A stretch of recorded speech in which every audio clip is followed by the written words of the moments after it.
Hello, my dear children. Good afternoon. Welcome back to today's online class. I am Radhika, your geography teacher. Children, today you have a part 2. Today's your topic is railways. Railways are the principal mode of transport for freight and passengers in India. Railways are the principal mode of transport of goods and passengers in India. You know, along with the transportation of goods over longer distance, it it also make it possible to conduct multifarious activities like business, sightseeing, pilgrimage, etc.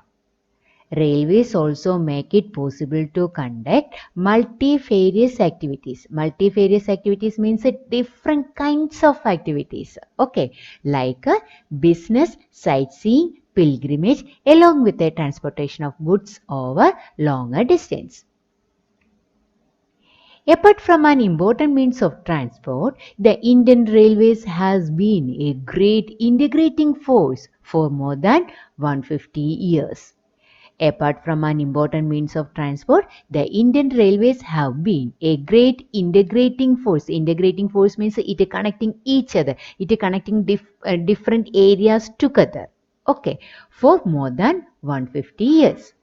Railways are the principal mode of transport for goods and passengers in India.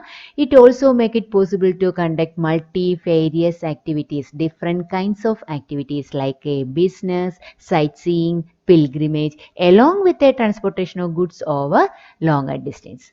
Apart from an important means of transport, the Indian Railways has been a great integrating force for more than 150 years. It bind the economic life of the country as well as accelerate the development of the industry and agriculture. Railways bind the economic life of the country as well as it giving the lot of job opportunity to the people. That is why it is called the economic life of the country as well as accelerate the development of the industry and agriculture. Which will accelerate the development of the industry and agriculture? Railways. Okay, it bind the economic life of the country as well as accelerate the development of industry and agriculture. The Indian Railways is the largest public sector undertaking in the country. Public sector undertaking. Public sector means it is owned and managed by government. Indian Railways is the largest public sector undertaking in the country. The first train steamed off from Mumbai to Thane in 1853, covering a distance of 34 km. From where to where, children, our first train? Mumbai to Thane. In which year? 1853. Then it is covering a distance of 34 km. Okay. The Indian Railways bind the economic life of the country as well as accelerate the development of the industry and agriculture. The Indian Railways is the largest public sector undertaking in the country. The first train steamed off from Mumbai to Thane in 1853, covering a distance of 34 km. The Indian Railways is now reorganized into 18 zones. You know what is zones? The Indian Railways is a huge organization spread over the country. To make its management and operation smooth, it has been divided into different zones, which further divided into division.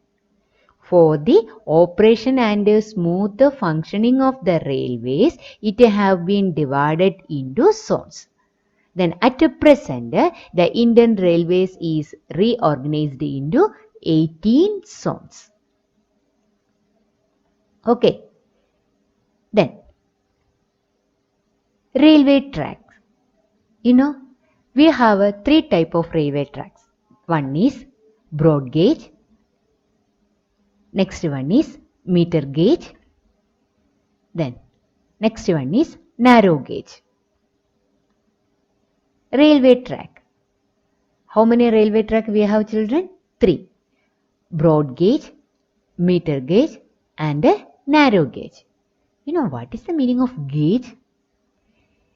The maximum distance between the running faces of the two rails of a permanent way is called a gauge. The maximum distance between two rails. Okay, between the running faces of the two rails of a permanent way is called a gauge. Okay, then how many type of gauges are there? 3. One is broad gauge, then meter gauge and a narrow gauge. Broad gauge means the distance between the two facing rails are 1676 millimeter. The rail's distance is how much, children? 1676 millimeter. Meter gauge means the rail's distance between 1000 millimeter. Then narrow gauge means the distance between the rail's distance between 762 millimeter. Clear, children? The railway track. We have 3 railway tracks. First one is broad gauge, meter gauge and a narrow gauge. Broad gauge means the distance between rails are 1676. Meter gauge means the distance between the rails are 1000 millimeter. Then narrow gauge means the distance between the rails are the 762 millimeter. Clear? Okay, then what is the meaning of gauge? The distance between the two rails. Okay, that is called a gauge.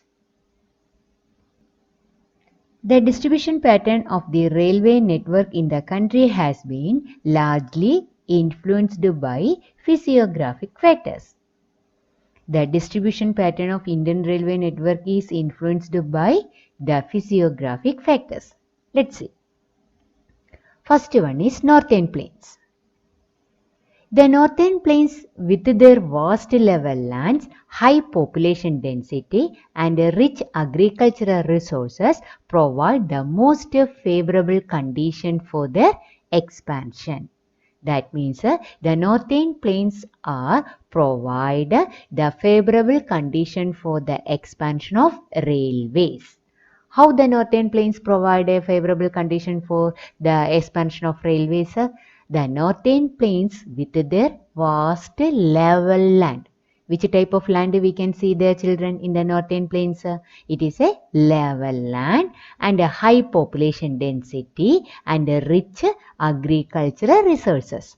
Provide the most favorable condition for their expansion.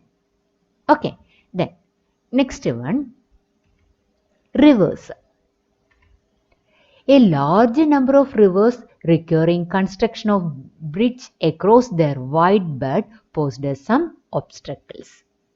Okay, children, the rivers are providing unfavorable condition for the expansion of railways, but the Northern Plains provide a favorable condition, but the rivers are a unfavorable condition. A large number of rivers requiring construction of bridges across their wide beds posed some obstacles. Then, next one is hilly terrains. In the hilly terrains of the peninsular region, railway tracks are laid through low hills, gaps or tunnel, etc. You know that the hilly terrains in that areas also the construction or a laid railway lines means it is very difficult. Okay. Next one, sandy plains. Sandy plains of western Rajasthan, swamp of Gujarat are also unfavorable to lay railway lines, and these places also are not favorable for the expansion of railways. First one is rivers, then second hilly terrain, and the third sandy plains. And these three places are not are the unfavorable to the lay railway lines, and they are not provided and they are not helping for the expansion of railways. Next, Himalayan mountains.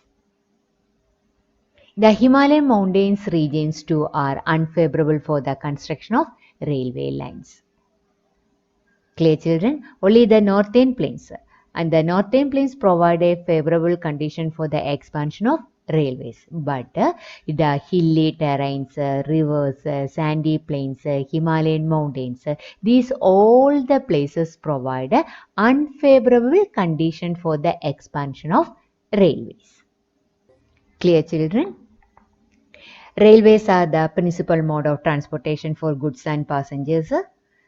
It also make it possible to conduct multifarious activities like a business, sightseeing, pilgrimage, along with the transportation of goods over a long distance. The Indian Railways is the largest public sector undertaking in the country. The first train streamed off from Mumbai to Thane in 1853, covering a distance of 34 kilometers. Then we have a three types of railway tracks, that is a broad gauge, meter gauge, and a narrow gauge. Broad gauge means the distance between two rails are 1676. Then meter gauge, the rails distance is 1000 millimeter, and a narrow gauge 762 millimeters. And the Indian Railway is reorganized into 18 zones for the smooth functioning of railways. And the distribution pattern of railway network in the country has been largely influenced by the physiographic factors. In the northern plains, it provides a favorable condition for the expansion of railways, but rivers, sandy plains, then hilly terrains, then Himalayan mountains, these all the physiographic divisions provide an unfavorable condition for the expansion of railways. Clear, children? Next, pipelines.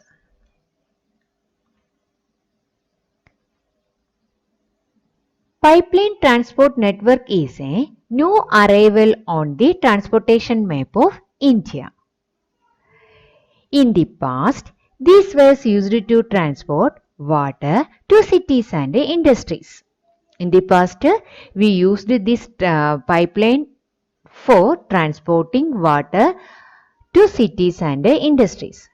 But now, these are used for transporting crude oil, petroleum products, and natural gas from oil and natural gas field to refineries, fertilizer factories, and big thermal power plants. In the past, we used this pipeline for transporting water to cities and industries. But now we are using this pipeline for transporting crude oil, petroleum products, and natural gases. Solid can also be transported through a pipeline when that solid converted into slurry. Slurry means it is in a gel form.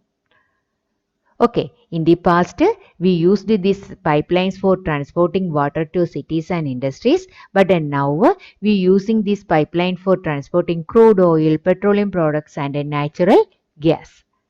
Solid also can be transported through a pipeline when converted into slurry. Initial cost of laying pipeline is high, but subsequent running costs are minimal. Okay, the initial cost of laying pipeline. The constructing or a laying pipeline means it is very high expensive. But after that, the running costs are minimal. It is very minimum. It rules out transshipment losses or delays. Transshipment losses or delays means it will not take that traffic problems. Easy to carry one place to another place. But the initial cost of laying pipelines is very high, but after that the running cost is very less. Okay, children. Pipeline transport network is a new arrival on the transportation map of India. In the past, these were used to transport water to cities and industries. Now, these are used for transporting crude oil, petroleum products, and natural gases. And the solid can also be transported through pipeline when converted into slurry. The initial cost of laying pipelines is very high, but subsequent running costs are minimal. Next, three important network of pipeline transportation in India. Three important networks. Okay. First one, from oil field in Upper Assam to Kanpur, that is Uttar Pradesh. From Assam to Uttar Pradesh via Guwahati, Barauni and Allahabad. These are the areas also it will cover. First one, Assam to Uttar Pradesh. Then second, from Salaya in Gujarat to Jalandhar in Punjab. That means the second network from Gujarat to Punjab. First one, Assam to Uttar Pradesh. Second, Gujarat to Punjab. Okay, via Viramgam, Madura, Delhi and Sonipat.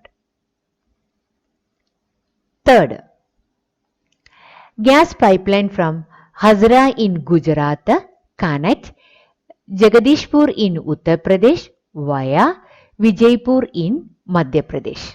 Okay, next from Gujarat to Uttar Pradesh to Madhya Pradesh. These are the three important network of pipeline transportation in India. First one, Assam to Uttar Pradesh. Second one, Gujarat to Punjab. And the third one, Gujarat to Uttar Pradesh to Madhya Pradesh. Clear? Okay, children, I am going to stop here. See you next time. Thank you, children.